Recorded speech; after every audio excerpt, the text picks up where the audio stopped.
Hello guys, today I'm going to tell you about that RNGR token. Now before I start the video, let's share my legal disclaimer. This video is only for educational purpose. Do your own research for the investing. According to the white paper, RNGR Finance is a DEX aggregator designed to address common pain points experienced by traders in the decentralized finance landscape. Modular infrastructure layer for structured yield strategies on Solana. Rangers earn opens up access to sophisticated yield generation strategies on Solana to anyone.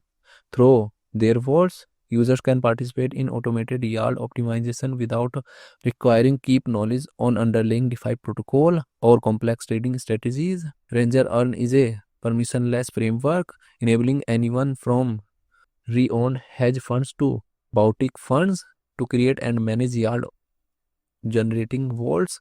These vaults automatically identify and allocate capital to the most active opportunities across Solana DeFi ecosystem.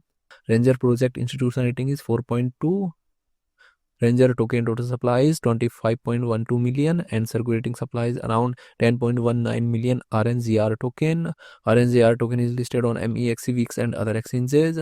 If I share my opinion with you, then this project up to 70% chances is that it is a legit or good project. So guys, don't take my opinion as a financial advice. Do your own research for the investing. Thanks for watching.